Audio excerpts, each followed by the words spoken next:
Bom dia, crianças, tudo bem? Vamos começar nossa semana de aula com uma aula de português, certo? Então, nossa atividade de português hoje está trazendo para a gente um gênero textual que começa com esse título aqui, A Lenda da Vitória Régia. Então, como o próprio título já está nos dizendo, se trata do gênero lenda. Mas para a gente saber o que é lenda, vamos voltar aqui um pouquinho. Então, vamos lá. Gênero textual lenda. Como é que eu identifico o gênero textual lenda? Então, as lendas, elas são narrativas, ou seja, se eles são narrativas, elas não podem ser argumentativo, não pode ser descritivo, não pode ser poético, né? São narrativas e são de origem popular. São criadas e transmitidas oralmente, ou seja, falados, transmitidos de boca em boca pelas pessoas que contam, pela população, por isso que é de origem popular, certo? Então, elas nascem da imaginação coletiva, nascem do imaginário, né, da cabeça das pessoas, de um grupo de pessoas ou de um povo. Por meio dessas histórias é que as pessoas expressam as fantasias, seus medos, suas dúvidas e suas incompreensões, ou seja, aquilo que elas não compreendem, elas tentam contar através de uma lenda. Por isso que é passado de boca em boca. E aí, quais são as características desse gênero, certo? Então, como eu já disse, elas são contadas de boca em boca e passam de geração em geração. Elas são repletas de personagens diferentes, né? E esses personagens, eles possuem características que se misturam com as feições físicas de alguns animais. Então, é muito comum que nas lendas apareçam animais. Não vamos confundir com fábula, certo? A gente já viu fábula, a gente viu as características das fábulas e não é a mesma coisa com lenda, embora as lendas tenham animais também. E para contar, como eu já disse, histórias, né, que as pessoas inventam para explicar seus medos, né, aquilo que elas não compreendem, suas fantasias. Então, elas falam de situações normalmente sobrenaturais e irreais, ou seja, coisas que na verdade não existem. Então, no nosso folclore brasileiro é muito comum a gente encontrar várias lendas. E nós temos algumas lendas bastante conhecidas, são as lendas do Curupira, do Saci Pererê, tem a Sereia Iara, tem a Mula Sem Cabeça, tem o Boto Cor-de-Rosa, o Boitatá e tem outros, né? A gente tem muitas outras lendas contadas no nosso folclore. Então, essas são as características do gênero lenda, ok? Vamos voltar então para a atividade. Então, nosso texto aqui é uma lenda, a lenda da Vitória Régia. Então, vocês vão ler para responder as questões. Então, a primeira questão, ele pergunta, o texto conta uma história. Nesse caso, se ele conta uma história, ele é classificado como, eu expliquei agora há pouco, né? Ele é um texto o quê? Narrativo, argumentativo, descritivo ou poético?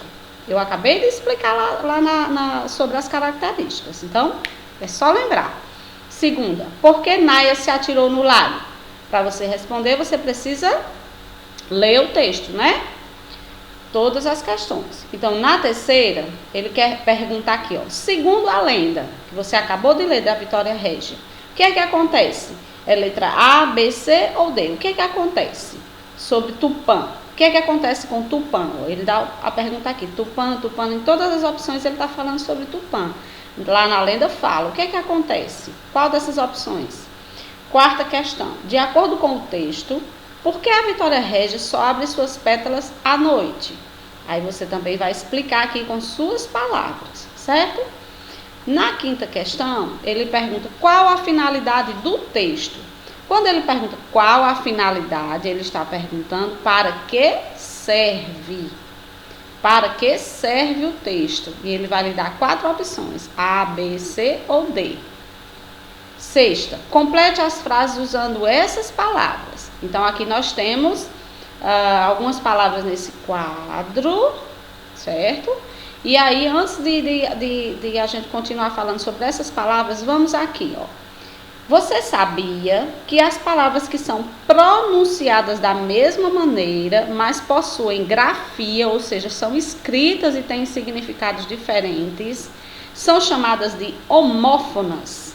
Pronto, então são as palavras homófonas que a gente vai completar as frases, são com essas palavras. Então, nós temos aqui, ó, as palavras que são pronunciadas, ou seja, faladas da mesma maneira, mas na hora de escrever, elas são escritas diferentes e têm significados diferentes também. Vamos lá nas palavras. Então, por exemplo, a palavra acento. Acento com C, acento com 2 S's. Eu falo da mesma forma, ó, acento, acento. Eu falo da mesma forma, porém elas são escritas de forma diferente e elas têm significados diferentes também. Então, acento com C, eu estou falando de acento das palavras, aquele sinalzinho que eu coloco nas palavras, acento agudo, acento circunflexo, né? E o acento com 2 S's, eu estou falando de um lugar de sentar, certo? Então, peguem esse exemplo. Aqui vocês vão ter outras palavras também, ó. Mesma coisa, palavras que têm a mesma forma de falar, porém têm significados e escritas diferentes. Então, é com essas palavras, que a gente chama de palavras homófonas, que vocês vão completar essas frases aqui. Aqui, leia a frase para a 7ª questão, certo? A lua aparecia e fugia sempre, e Naia cada vez mais a desejava. Nessa frase que está no texto, a lenda da Vitória Régia, quais são os verbos que aparecem nessa frase? Preciso lembrar o que é verbo? A gente viu semana passada, acho que em 2 ou 3 aulas a gente viu o que é verbo. Então vamos lá. Verbo, aquela palavrinha que indica a ação. Quais são então as ações, as palavras aqui nessa frase que indicam a ação? Você vai tirá-las daqui e colocá-las neste espaço, ok? Em seguida vem para a 8ª questão que pergunta: em que tempo os verbos estão conjugados? Nós também vimos isso semana passada. Presente passado, que se refere a ontem, presente que se refere a hoje, futuro que se refere a amanhã. Então, essas palavras aqui que você tirou desta frase na 7ª questão, elas estão em que tempo? Passado, presente ou futuro? Você vai ver quando você selecionar. E terminamos com a 9ª questão, que diz: na frase a expressão a lua pode ser substituída pelo pronome. Lembrando que a gente viu também o que é pronome semana passada. Pronomes são aquelas palavrinhas que substituem os nomes. E aí nós vimos os pronomes pessoais do caso reto. Eu, tu, ele, nós, vós, eles ou elas, né? Então, aqui, a lua, ela pode ser substituída por eu, você, ela ou ele, ok? Então, essa é a atividade de hoje e vocês irão responder essa atividade aqui, ó, no livro Paique. Ela está no livro Paique, o roxinho de português, nas páginas 59 e 60. Então, vocês vão responder essas 2 páginas que está contido a atividade, ok? Até a próxima aula.